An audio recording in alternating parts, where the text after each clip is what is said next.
Ladies and gentlemen,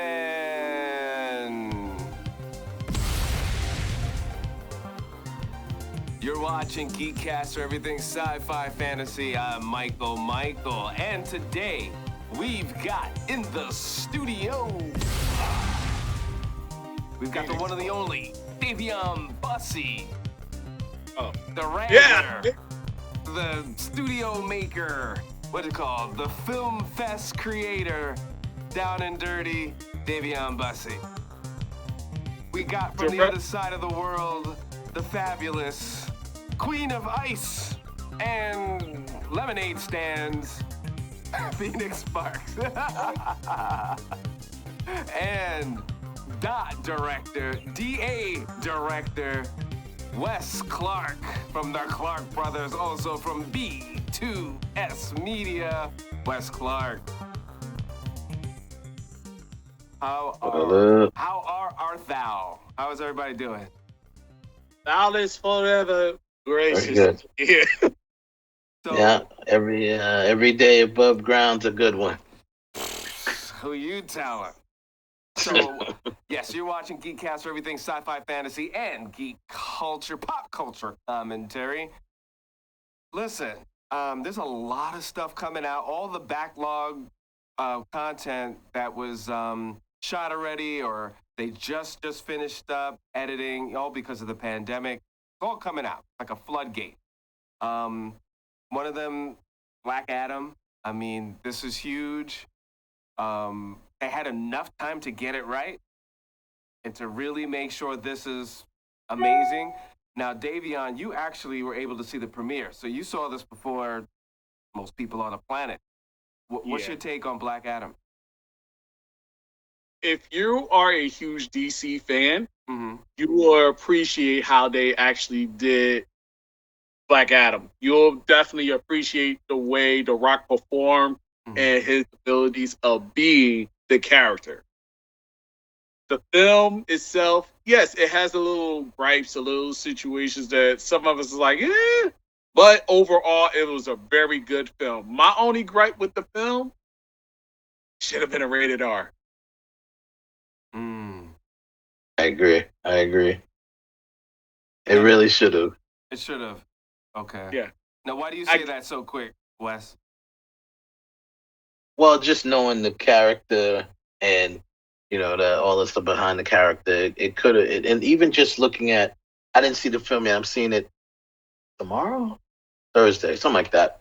But just knowing the character and even seeing some of the stuff, that we've seen already, I think this would have been an awesome rated R film, only because of the, I don't know, everything behind Black Adam, man. He's an anti-hero, right? And, in the comics, he's even a villain sometimes. So it's like I admire the Rock. I always call him the Rock, right? I admire the Rock for taking a chance on this character, and kind of just do a little disruption, shake it up a little bit. See, the problem with DC, in my opinion, was they were too busy trying to chase Marvel. They need to embrace what they are and be who they are. They've always been darker than Marvel, even in the comics. Their comics were darker, a little more realistic. Then, you know what I'm saying? Just embrace what you are and do it. So I think throwing something like this, and look at the success they had with the Joker movie. You know what I mean? So it's like, embrace that dark side or whatever, and throw it out there. So I that's what I thought. But I really want to say that the difference between DC and Marvel is DC has a tendency to show some humanity with their villains and bring that out of them. So solely you thinking, Batman, Superman, and all this. But really, if you read some of the comics... keep going. I'll be back in a second. Keep going.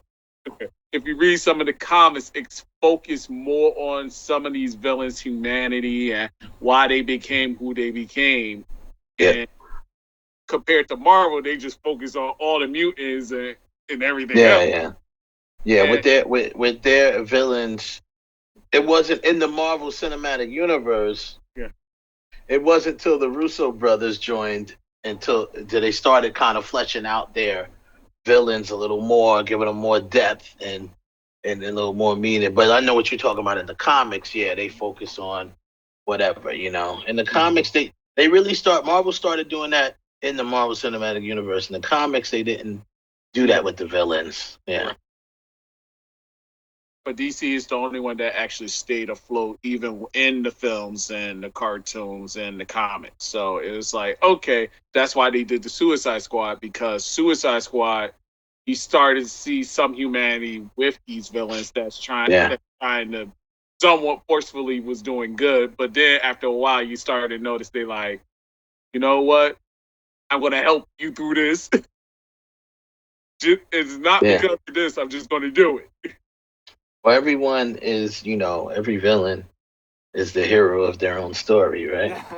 So that's pretty much how it is. That's the way it always is. So from their eyes, isn't Black Adam a villain? Yes, he is. He is a villain, and especially in the comic, he's usually a villain directly to Shazam. You know, Right. Captain Marvel, Shazam, and you know, I mean, he's a villain to all of them. But yeah, so but what you're seeing now, I'm assuming, is his hero story. As every villain is the hero of their own story. Right. Yeah, and I think that's one of my biggest problems is that they're just erasing villain from, you know what I mean? Like it's just perspective. Like no, you know, I mean the whole point and the glory and the wonder was here's the bad guy and here's the good guy, and that's it. but I think we got. But here's the thing: I think we got away from that now because we're starting to understand certain people's perspective of like, because that's just like saying a Christian and a Muslim. No, but see, that's the whole. I guess you're kind of saying what I'm saying back at me, but no, I'm saying that like the fundamental stories, right? There's only but so many stories, technically. There's only but so many stories, right? But for the most part, for generations, good and evil, good and evil. Little kid, you tell him a story, the big bad wolf. I mean, it's in the title, the big bad wolf. Like right there, you already they set up the scene, right? And technically, and Wes, we've talked about this. Why is Batman so wonderful? Because of the villain. Why is Superman so good? Because of the villains. When you start muddying the villains, all of a sudden the heroes are just. Well, I think what I think is I do believe in perspective because you know the big bad wolf maybe he was just hungry. Yeah. Does that make him bad? Or that just makes him hungry? Oh man, he's a wolf. Wow. So, but I'm just saying, I'm looking at it I from hear you, if I look at it from the big bad wolf's perspective, yo, I'm hungry. Yeah. I'm a wolf. This little girl is in my realm. I run the woods. Little girl's walking through the woods. I'm hungry. So I'm just saying, it's a perspective in a way where even the bad guy. So if you know, you got people that rob people in their mind, which I definitely don't condone it. Right. But in their mind, they might think, yo, I got nowhere else to turn. I got nowhere else to do. I'm going to have to rob this person. You know what I mean? I ain't going to kill him or hurt him, but I need to get that money. Right? They do it. From their perspective, they're doing what they got to do to whatever, feed their family, whatever the case may be. So in their perspective, they're not per se the bad guy. They're doing bad things. They know that they're conscious, right? They're conscious in knowing what they're doing, right? And some criminals, some are just criminals, they just fall that way, but they're conscious and know what they're doing, but they're doing it. A lot of them are doing it for a reason of their own that to us we don't see or know about, you know. So that's what I mean. Not that I'm you know, rooting for the criminals. I'm just saying, you know, just like Sandman, you know, did a lot of things. And his daughter was sick, you know what I mean? And then the Sandman dude goes out and he was the bad guy, right? He's always considered a bad guy, a villain of Spider-Man. But you know, he was going out, getting money the best way he knew how, using his powers, and robbing banks and trying to pay for his daughter, you know, to take care of her and stuff like that. So it's still a bad thing. Right. So not all of them, you know. And then when you get to people like the Joker, he's just evil. You know, he just wants to see the place burn. But you know, I'm just about to bring up the Joker. That's, I think, what makes him such a powerful character. Like, if I had a reason, you ain't gonna know it. You know what I mean? Phoenix, what's and going on I with your admire camera? that they Keep it yeah, still oh yeah, there. kept going. Relax yourself. And I admire that they didn't try to make us like have sympathy for the Joker in the Joker movie. That's why I was okay with that they did it that way. They just kind of just showed a backstory. It's not like, you know, that's why I didn't like, you know, since we're in October, Halloween coming up, you know, the Rob Zombie Halloweens, I hate it because you know the Rob Zombie Halloweens tried to justify Michael Myers. It's just Michael Myers is evil. That's it. There's no little boy Michael Myers. He had some white trash mother and father, and they beat him. And nah, yeah, that was terrible. By the way, I didn't mean to jump over like that, but I just had to put that as an example. No, but I hear you. No, that definitely made it was interesting. If you haven't seen Rob Zombie's version, I think you should from a creative standpoint. His biggest mistake was to not have Michael Myers look beautiful. He actually made him into like a monster. The whole point was from the very original one that he wasn't a monster, quote unquote. Right, he was kind of like a regular sized dude, like, you know, 6 foot, whatever. And to me, that's what made it more even more creepy, you know. And on the same deal, here's a fun fact that some people may or may not know.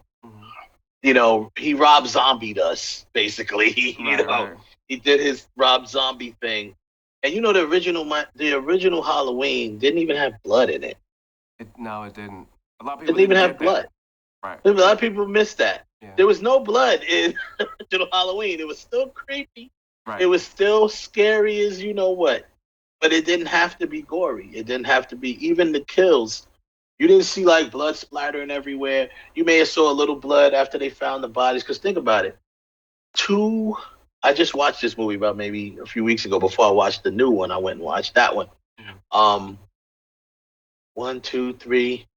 I think 3 of the people that he killed, he strangled them. Like, he didn't even stab them. He stabbed the boyfriend, Bob, whatever, put him up, stabbed him that was the only one he stabbed. And he tried to stab, obviously, Lori. But the other 2 or 3 that he killed them by strangling them. Actually, interesting segue. So we just, Disney Plus just put out Werewolf by Night, which is also coming through, you know, Marvel. It was a Marvel comic based on that. Very little blood in that. And I really like the fact that they had this film noir kind of look to it. Yeah. So I'm into that. So I really appreciated that. It was very It's stylized. like watching a Bela Lugosi film or something, you know, like back in the day. Yeah, I liked it. So it was fun. That was fun, and I'm glad it was like one thing and done. Like it didn't have to invest in another series. Yeah, so that's supposed to get us prepared for the what team? They saying the Midnight Suns. Midnight Suns supposedly, but they're having trouble with Blade. They've been having some problems with the writing on Blade. It's only been, I think it's got like 90 pages long and only 2. They said 2 lackluster action sequences. Yeah. Oh my goodness. And it's like 90. It's already 90 pages, and I'm like, Lord have mercy. And Are they just No. They're still in the pre-production, and the writer, I forget her name, but she's kind of a new writer. And it's a great opportunity for her, young African American writer, female, writing this film. But I checked some of her credits, and she's got some good credits in her belt, but not as a screenwriter, as a story editor, which on the writing side, if people know, the editor, yes, I mean, you see all of the script, you're editing the script, so you're pretty much going through the same process, but you're not writing it. Right. So different. It's a little different. Now, Phoenix, you said that you saw a bunch of the trailers. Which ones were you excited to see after watching it? Because I know you're pretty like, some are like, yay, and some are like, so what really got you going to say, I want to actually watch what's going on there? There was nothing in particular that really stood out to me personally. I felt the same way too. Because even Black Adam, I'm interested just because this is one of the popular but not so popular side characters, villains. It's like, all right, let's see what they do with it. But I'm not rushing to the theater to watch. And the sequences and the little jokes and the little commentary was pretty, nothing moved me. But I think, Dayveonne, if Disney should write you a check because you made me want to watch. You're talking about the Warner Brothers Discovery. Warner Brothers does. Warner Brothers. Warner Brothers. I was like, I just, even like one of the guys that, I get big. That's what I do. Did you see that's like the third trailer they did? Adam Smasher. You talking about Adam Smasher? Adam Smasher. Like, Yeah, you get to see some characters. He's like what, third or fourth generation Justice Society. Like he's a newer one. Okay. Him as Cyclone. Okay. And then you got, of course, Dr. Fate, who's one of the founding members, as well as Hawkman, who's a founding member of the JSA. So it's like old and new. And he can't. Well, depending on what they do, the Hawkman. I don't know. Just feel like it's hard because going into it, it's The Rock, so nothing's gonna happen to The Rock. You just know. You know what I mean? It's just like, and I think that's also the problem with the big names because you're like, if Tom Cruise does a film and he plays a hero, he's not gonna die. Even if he plays a villain, they might not even kill him off. Until he actually plays a very good villain. Yeah, Collateral. He's really very good villain. And he was a great villain. I like him as a villain. I hope he does more. If they do kill him, like certain big names, if they do kill them, it's going to be the end. Now, it would have been hot if Black Adam, 15 minutes into it, they kill him. No one would ever expect that. See what I'm saying? Like that. Then people would walk out the theaters 15 minutes. Yeah. You think so? Well, if they set it up right, because remember Hitchcock, right? There was only one big name in Hitchcock, and she died within the first 15 minutes, maybe 20 minutes. Yeah. And Janet Leigh. Yeah, but they built it up with the rest of the story. Like, no, you had to see what was going on. That's called good writing, good directing. I gotta interject. Did you see The Other Guys? Nobody saw The Other Guys. The one with Mark Wahlberg and Will Ferrell as police. Yeah, I did. Yeah. Okay. Okay, yes, I saw that.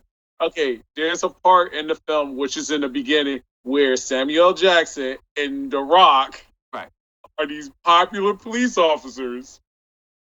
And at like the middle of the beginning of the film, they decide to try to chase after the guys.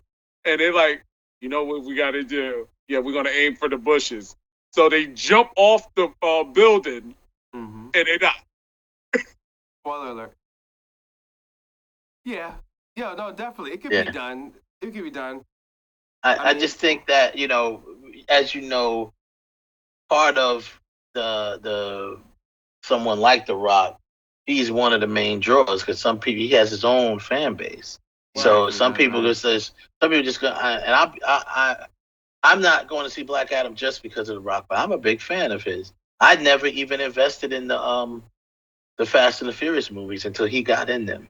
When he got in them, then I started watching them. I didn't, I never liked them before that, and I'm like, so there's a whole bunch of me's out there that's like, hey, I'm gonna go see this. The Rock's in it, Sure. So I mean, yeah, I get where you're coming from for shock value, but I mean, it is a Black Adam origin story movie, so they're gonna have say, like I said, it's set. It's what he's trying to do. He's been working on this for 15 years. He's like this has been a passion project for him, and Warner Brothers been kind of messing him up, but he's trying to refocus the whole DC universe based on this and based on how good this. I talked about this on my show last night.